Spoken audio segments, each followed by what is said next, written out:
This is your weekly IUP-TV News Bulletin, broadcasted from Davis Hall. My name is Stoker Wyzorek. And my name is Skylar Sabansky. We bring you stories that are relevant to IUP and the Indiana community. Let's begin with local news. IUP's online master program in criminology has been ranked second in the nation by Intelligent.com. More than 400 programs were evaluated based on costs, course offerings, outcomes, faculty, and reputations. IUP is not allowing spectators at indoor athletic events from February 1st to the 13th. This is because of the lack of compliance with the original mask mandate. These athletic events will still be streamed online.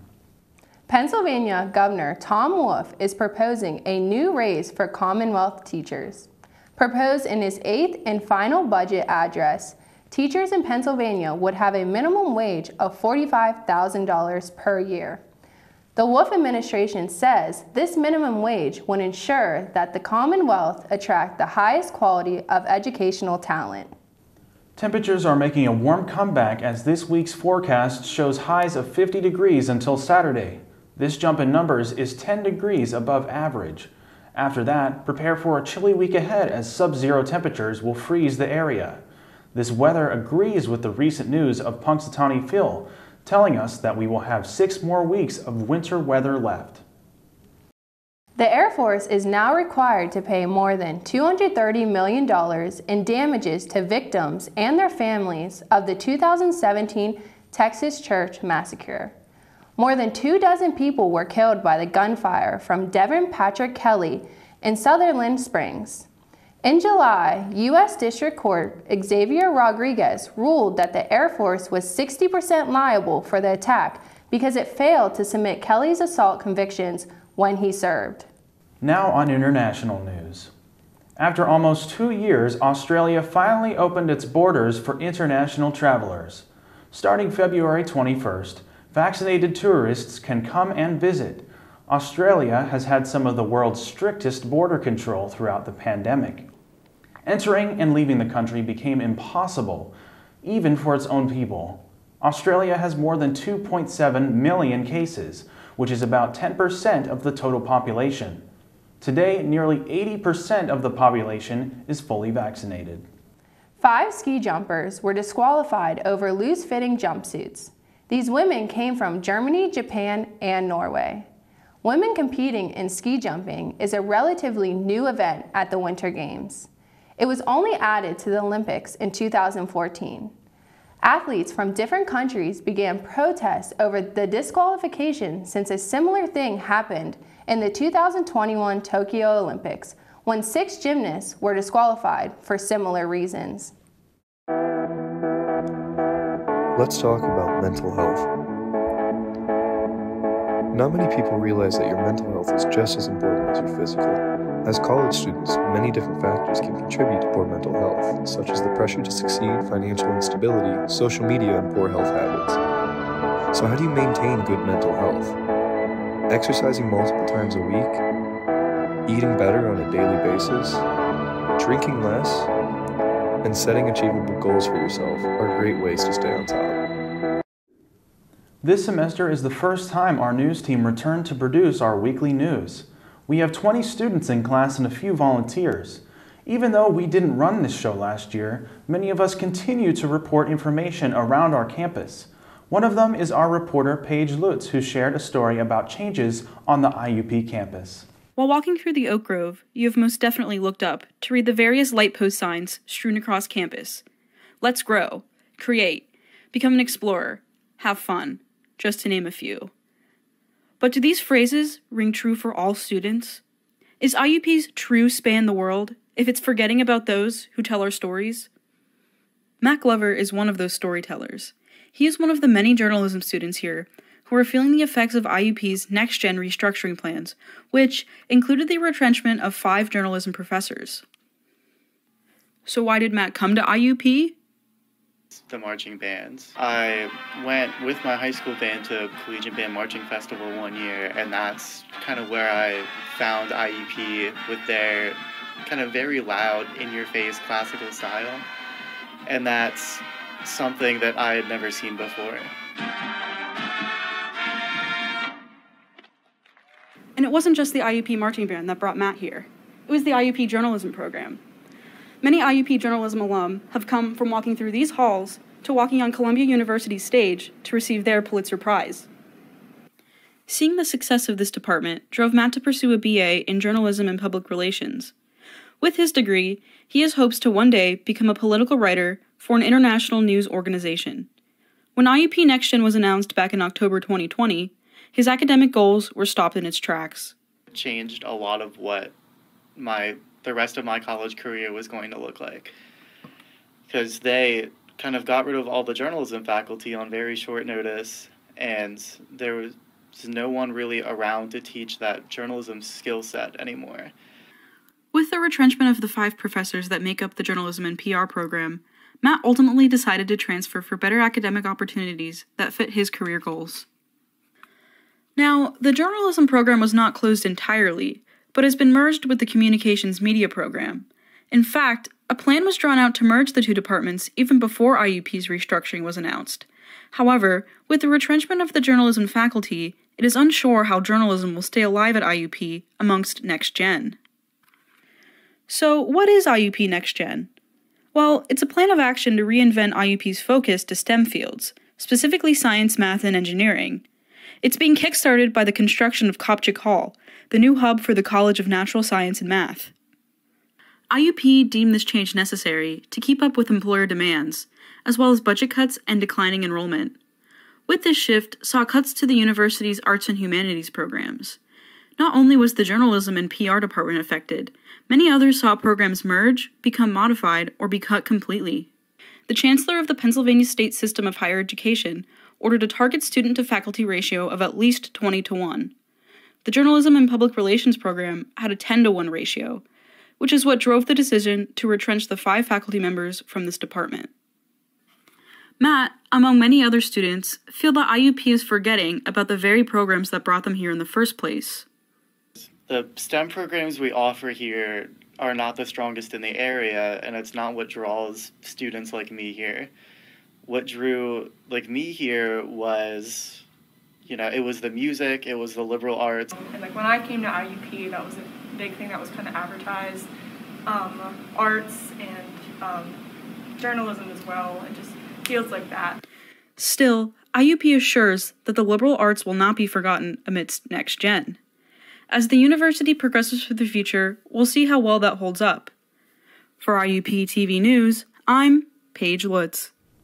Still about changes at IUP, if you have a chance to go around IUP campus, you might have noticed there are a few new developments. Javon Webb has his story.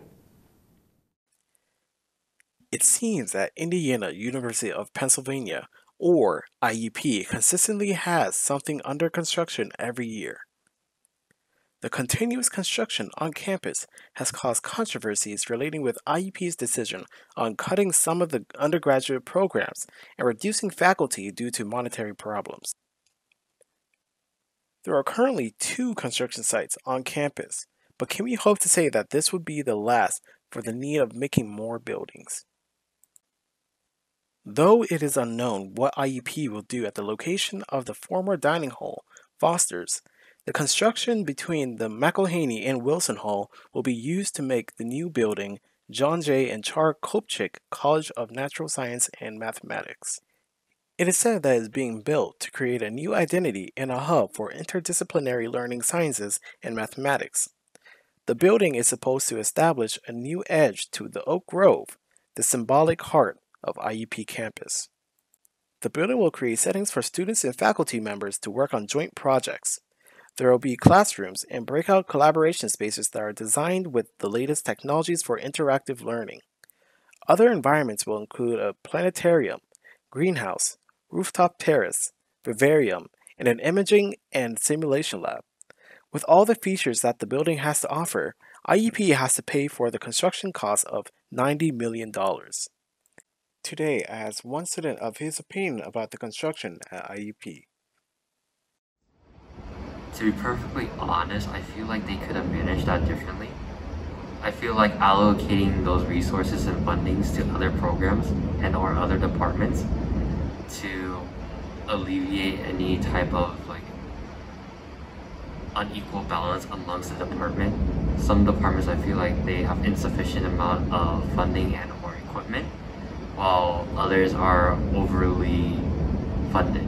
Therefore, I feel like IUP could have done a way in which whichever department needs or has a higher demand to allocate those resources toward them first, and then find a middle ground and balance to everywhere else. That seems more appropriate, in my opinion.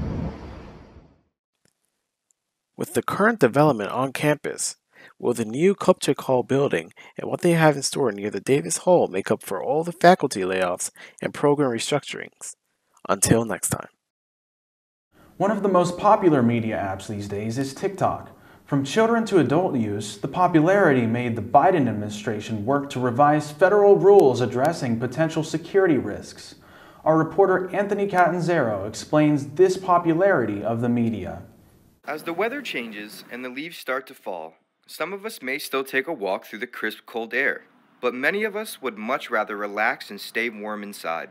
Turn on the TV or scroll through some social media. Today, social media has a huge influence on what form of content we consume, videos we watch, products we buy, and even the music we tend to listen to. Musicians using social media as a way to connect with their fans and as a use to be discovered isn't a new trend. Artists like Justin Bieber, Calvin Harris, and The Weeknd have all been discovered through social media, but there's no doubt we have seen an increase in these artists with the growth of the platform known as TikTok. TikTok has prompted the growth of many new artists over the past few years.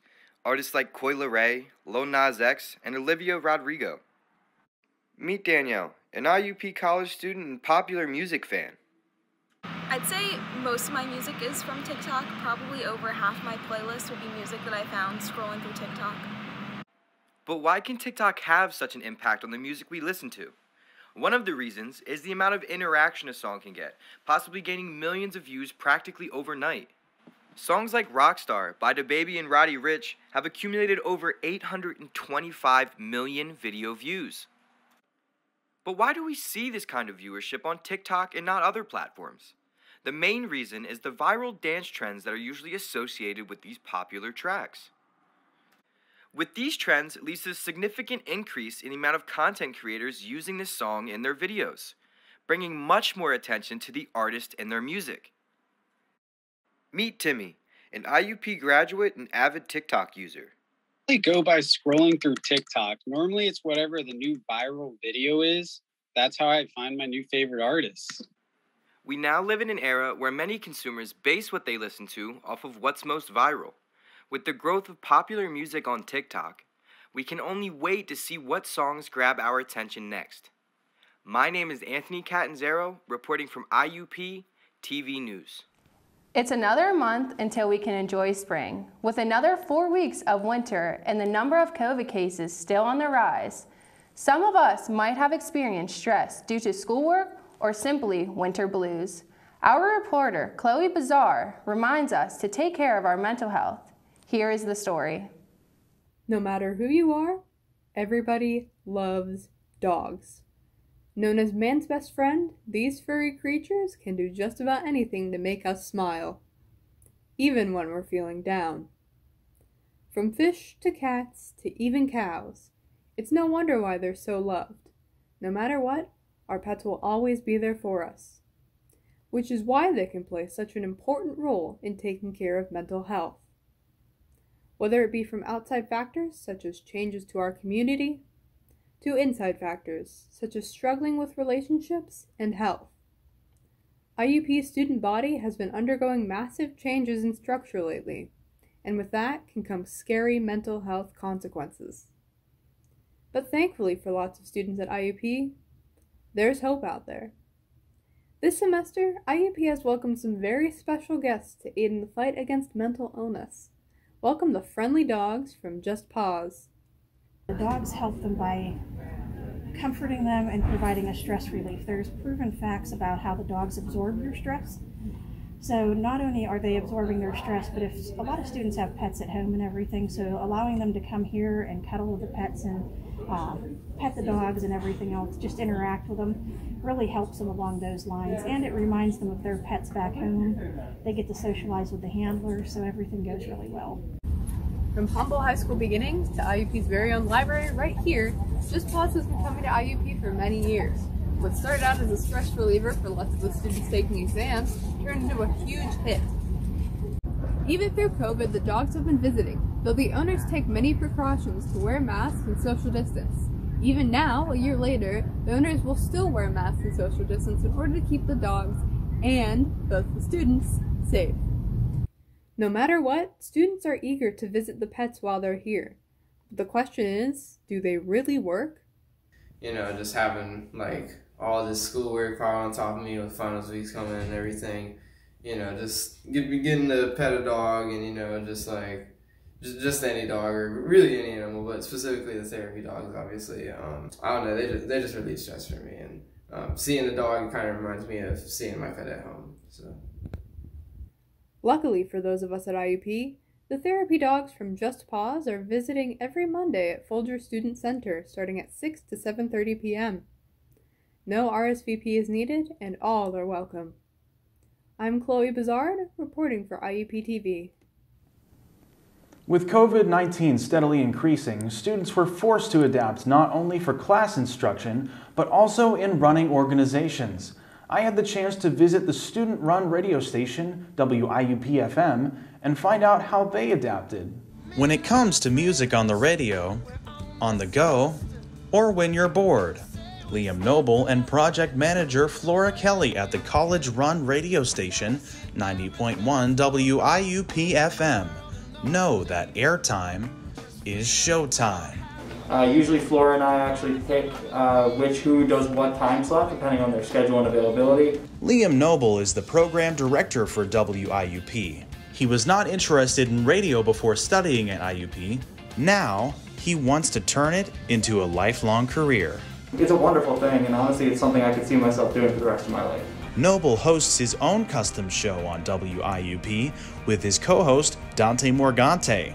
Their focus is to play music made by modern upcoming artists across the region. That means that when you tune in to 90.1 WIUP, you could be hearing new, raw talent live for the very first time. Flora Kelly lets the music do the talking on her show. I've been a host on Progression since I was a freshman, and I've never moved because it kept working out for me.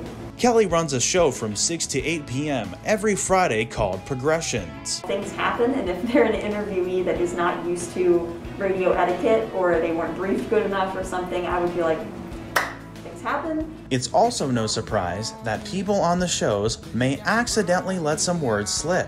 Fortunately, Flora knows a way to make sure that those accidents never reach the air. Whenever you're a DJ, you're never 100% live. You're always 7 seconds behind what is actually being aired.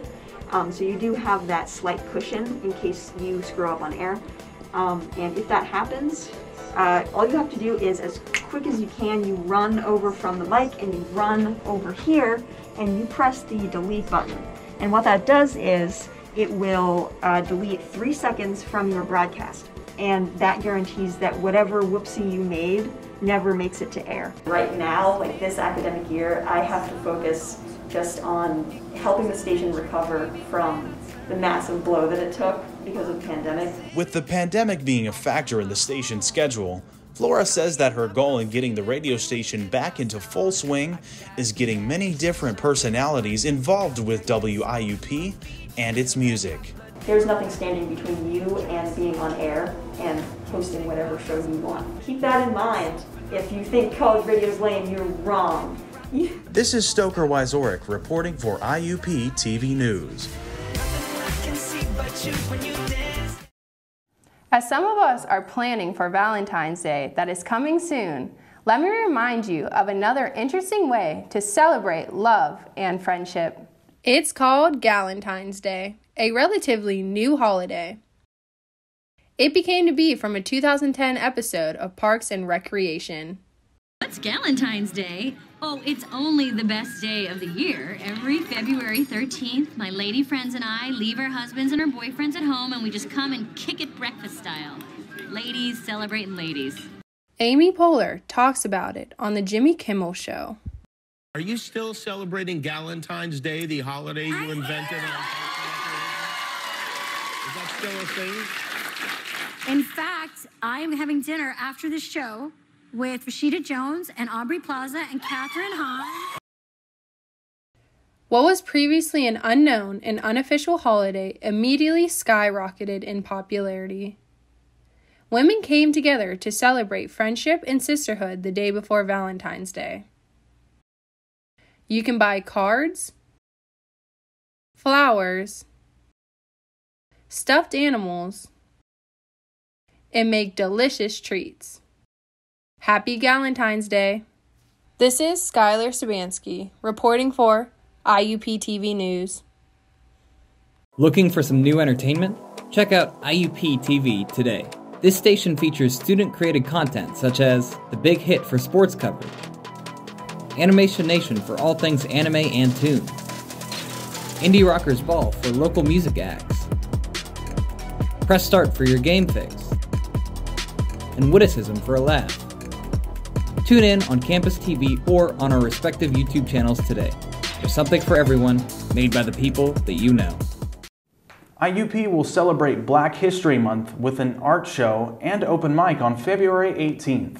The event will take place in Elkin Hall at 4:30 p.m. on Friday. If you are interested in finding information on graduate school or a job and networking opportunities, make sure you come to the career fair at the KCAC.